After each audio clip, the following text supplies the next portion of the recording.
Hello, I'm Angela Smoot. I am an active duty officer in the Army. I've been serving just for about 14 years now in the service. And the topic I wanted to share with you today is you have something to offer.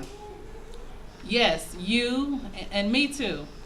And I want to share this topic because growing up as a teen, I was so shy. I was afraid to speak out, to be vocal, or to be in the limelight in any type of way.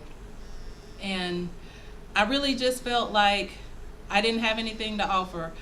I second guessed my capabilities, and I just thought I was insufficient. And looking back on the situation, I couldn't have been further from the truth. Now, if you will, I'd like to segue into a Bible verse. It's from the Good News Translation, Matthew 25, verses 14 through 27. I'm a Christian, and I know that everybody isn't a Christian, and I respect that. That's what I believe, and I just want to share this with anyone because I believe that is good word that everybody can use. So just bear with me. Once there was a man who was about to leave home on a trip. He called his servants and put them in charge of his property. He gave each one according to his ability. To one he gave 5 talents. Now a talent is a currency. It was like a gold coin, so it was a form of currency. So he gave one, according to his ability, 5 talents. Then to another he gave 2 talents, and to another he gave 1 talent. Then he left on his trip. The servant who had received 5 talents went at once and invested his money and earned another 5 talents. In the same way, the servant who received 2 talents earned another 2 talents. But the servant who received 1 talent went off, dug a hole in the ground, and hid his master's money. Now, after a long time, the master returned and came back to the servants to settle the accounts. The servant who had received 5 coins came in and handed over the 5 coins and said, "Look, you gave me 5 talents, and here I earned another 5 more." The master said, "Well done, you good and faithful servant. You have been faithful in managing small amounts, so I'll put you in charge of large amounts. Come on in and share my happiness." And then the servant who had been given 2 talents, the same thing. The master congratulated him and said, "Come on in and enjoy my happiness." But the servant who had 1 talent, he says, "Sir, I know that you're a hard man. You reap harvest where you did not plant, and you gather crops where you did not scatter seed. So I was afraid, and I went off and I hid your money in the ground. Look here, here's what belongs to you." "You bad and lazy servant," his master said. "You knew, didn't you, that I did not harvest and did not plant where I gathered or scattered seed? If you knew this, then you should have deposited my money in the bank. At least I would have received interest." Basically, the parable is at the end, the master is saying, you knew the situation. You knew what you had to work with. You could have done something, but what you chose to do was hide it, and that's lazy. So if you just let it soak in, 2 servants took their money, took their talents, and I like the word talent because it reminds me of the word that we use as talents or gifts, although it's referring to a coin. They took their talents and they multiplied it. But the person who had the least, he hid his. I would say that he hid it because he was comparing himself to others. He looked and he said, "They have more. My peers have more, and I can't do what they can do because they have more." And that's not true. You have to use the resources that you have. You have to use the things that you were gifted, and we were all specially gifted something to offer.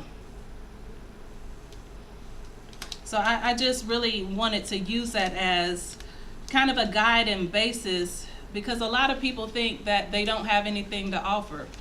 And what I've come to realize and learn is each and every one of us has something to offer. For example, when I was asked to do this 30-day campaign, the little voice inside of me just was screaming, "No!" because I don't enjoy public speaking. Because I still, sometimes the little negative voice says you don't have anything to offer. No one will be interested. And it's just not the case. Everyone has something to offer. And what I found in my experience is the blessings are so abundant when you step outside of your comfort zone to do something. Challenge yourself. No one wants to get up and be put out there because it just feels like you're all alone and people are watching. Challenge yourself. That's the only way that you're going to grow. It's just like seeing an apple tree. On the ground are the rotten apples, the ones that are easily accessible. You can just pick that up easily and keep it moving. But I don't want to eat a rotten apple. So in life, you have those two choices. Are you going to be the person who just reaches to the average to get the rotten apple off the ground? Or are you going to climb the tree for the good fruit? It's just those two choices that you have to make. And I understand that there's decisions and reasons why a person would make certain decisions, but just keep that in mind that more of your life goals have to go towards climbing the tree for the good fruit. Again, each one of us have something to offer. Kind of reminds me as I think of examples in my life. My mom, we had a family member to pass away, and my mom wrote a poem in the obituary, and it was so beautiful. I couldn't believe that my mom wrote it because I didn't know that she wrote poetry. And I asked her about it, and she said, yeah, I wrote that. I used to write when I was younger. And I was just like, my gosh, so much talent that's hidden that we don't know about, that people don't let other people know about. My brother, he was helping my younger brother tie his tie for high school graduation. Things like that, small things. In our heads, we thinking it's so insignificant, but it is not insignificant. What you have to offer is not insignificant. You've been somewhere where someone is going or wants to go, and you can share your experience. You have that to offer. There's everyday examples of people who have something to offer. Those who are in jail, incarcerated, is full of talented people with something to offer. And perhaps if they knew that they had something to offer at the time, they may not have gotten into the situation. So just keep that in mind. You have to strive to just offer something because everyone has something to offer. It's like if you hit the water and the wave ripples, that's the effect of what you can have if you offer your talents to others. Again, going back to the parable, the two servants, they took their five talents and multiplied it. That's the effects that you can have on the world if you offer your talents. You can have on the world. You can make a difference. You have something to offer. You will be amazed. You'll be absolutely amazed at the smallest thing that you do, how it will impact, how people will respond. You will be amazed. You have something to offer. That's what I want to share with you today. To the people out there, sitting out there, just keep that in mind. You have something to offer.